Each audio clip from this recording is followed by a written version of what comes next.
Yung mga gamit niyo po, may mga gamit, baka malaglag ha. I-double check po.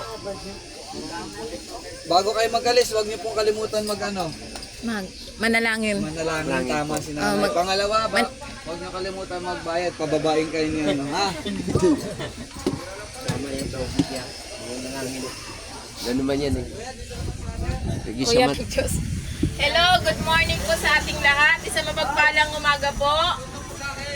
Ako po si Pastora Vivian Lizardo ng The Word, God, Spirit and Life Ministry sa Isidro, Cabuyao. So narito po ako, hindi po ako manghihingi ng pera or hindi po ako magbibigay ng mga sobre sa inyo.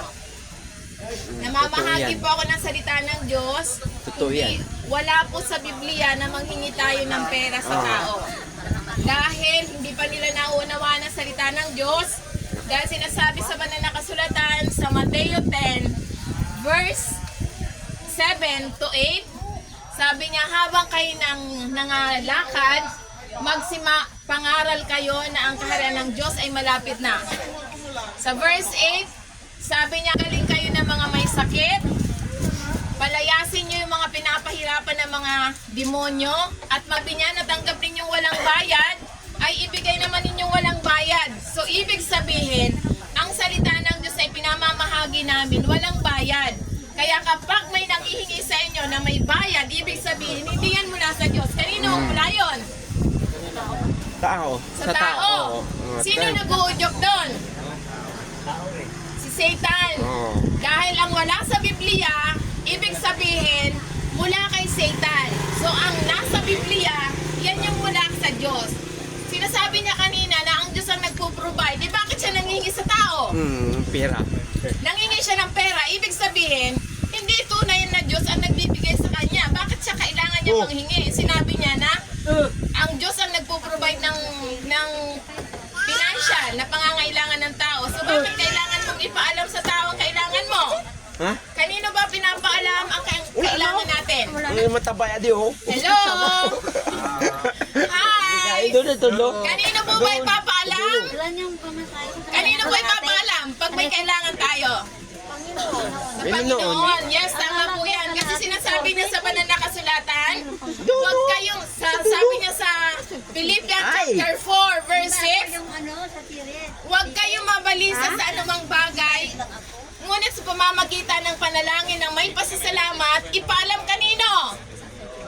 Sa Diyos. Maliwanag na ipapaalam sa Diyos. Bakit sa tao nila pinapaalam? Bakit yung namamahagi kanina sa tao nila sinasabi? So yan yung sinasabi na nalinlang sila ni Satan. So ibig sabihin, hindi totoo ang kanilang Diyos sapagkat ipinaalam nila sa tao. So ang tunay na salita ng Diyos, hindi natin ipapaalam sa tao. Mananalangin lang tayo sa pamamagitan ng panalangin ng may pasasalamat. Ipapaalam natin sa Diyos. Sa Diyos na ang bahala na magpo-provide ng mga tao na magbibigay, na magsusupport sa iyo at hindi ikaw ang lalapit. Ang Diyos ang manghipo sa puso ng tao. Amen? So yan ang tunay na katuruan. Amen? Kaya kami, ang aming main branch ay nasa Cagayan de Oro. Ako po taga Laguna po. Meron yan siya dyan. At saan po ako pumupunta, nagbabahagi po ako ng salita ng Diyos. Lalong-lalo na po dito, halos araw-araw, kada may aakyat na mga nangangaral, nanghihingi. Lagi po ako nasakay ng bus dito. So kaya nga nakakaawa naman na hindi pa nga nila alam ang salita ng Diyos, nanghihingi na sila. Yan, kapag naituro na ang salita ng Diyos, puso na nila ang hipuin ng Panginoon para sila yung magbigay. Hindi pa nga natin naunawaan ang salita ng Diyos, manghihingi na tayo. So anong reaksyon ng mga tao kapag nanghihingi tayo? Bilang mga nangangaral, anong magiging reaksyon ng tao? Ay, ganyan pala ang Diyos nila. Pulubi pala ang Diyos nila, ba't namamalimos? So hindi po namamalimos ang aming Diyos. Ang Diyos namin ang nagpo-provide dahil sinasabi ng banal na kasulatan sa Philippians chapter 4 verse 19, my God has supplied all our needs according to riches and glories of our Lord Jesus Christ. So ibig sabihin, ang Diyos ang magpo-provide sa lahat ng ating pangangailangan. Amen? Amen. So kaya nga, narito po ako upang po ipahayag lang ang kaligtasan, ang totoo. Na sinasabi niya, kapag tinanggap natin ang Panginoon Jesucristo sa ating buhay, sinasabi niya, ang sino mang tumanggap sa bugtong na anak ay pinagkalooban niya ng karapatan ng anak, pinagkalooban niya ng karapatan na maging anak ng Diyos. So ngayon po ang tanong, sino po ang gusto maging anak ng Diyos dito? Amen. Amen! So ngayon po, kung gusto po natin maging anak ng Diyos, sabi niya sa banal na kasulatan, kung ipapahayag natin sa ating mga bibig na ang Panginoon Jesucristo ay anak ng Diyos at siya'y namatay at muling nabuhay, tayo maliligtas. So sino pong gusto maligtas dito? Amen! So ngayon po, ito po yung kondisyon ng Panginoon. Kailangan po natin ipahayag ang ating pananampalataya. So paano po natin ipapahayag? Sa pamamagitan ng panalangin. So okay lang po ba? Nasundan niyo ang panalangin ito? Okay po? So sundan po natin. Nangalay na ako. Sundan po natin, Ama namin sa langit. Sundan po natin para tayo maging anak, para tayo po'y maligtas. Ama namin sa langit, sa pangalan ng Panginoon Jesucristo, sa kapangyarihan ng Banal na Espiritu Santo, salamat na ipinadala mo ang iyong bugtong na anak upang mamatay at muling nabuhay para sa aming mga kasalanan. Panginoon Jesus, kailangan kita, patawarin mo ako sa aking mga nagawang kasalanan. Sa isip, sa salita at sa gawa, mula pagkabata hanggang sa ngayon. Sinasadya man ito, hindi sinasadya. Salamat sa pagpapatawad mo sa aking mga kasalanan.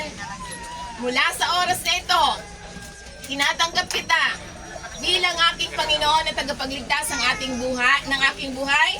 At mamuhay ako ayon sa iyong kalooban, ito ang aking dalangin sa pangalan ni Jesus. Amen. So tayo po'y manalangin ngayon. So sino ba yung mga nangangailangan ng panalangin ngayon? Pwede po kayo mag-request. Manalangin po tayo. Halimbawa po, gusto nyo ng kagalingan. Kung ano man yung mga nararamdaman yung mga sakit, paalisin po natin sa pamamagitan ng panalangin. Yes, Father God, in the name of Jesus Christ of Nazareth, with the power of the Holy Spirit, salamat Ama sa bawat narito. Salamat sa safe and sound, sa pagbiyahe namin na makarating kami sa aming paruroonan. At salamat Ama sa pag-guide mo sa aming driver at sa konduktor na narito. Salamat Lord na iniingatan mo ang bawat isa sa amin na tamang direksyon ng aming patutunguhan. At salamat Ama sa safe and sound na lahat ng narito ay ligtas, Panginoon. Salamat Ama. Thank you, Father God, sa divine protection. At salamat, Ama, ano man ang pangangailangan ng aking mga kapatid na narito. Salamat, Ama, na ipinagkaloob na sa bawat isang Panginoon. Salamat sa victorious life, successful life, sa kalusugan, kalakasan, ipinagkaloob mo sa bawat isa sa amin. Thank you, Father God. All the glory and honor belongs to you. In Jesus' name we pray. Amen. Palakpakan po na natin ang ating mga sarili. God bless po sa ating lahat. Maraming salamat po. Pagpalain po tayo sa ating biyahe. Salamat po.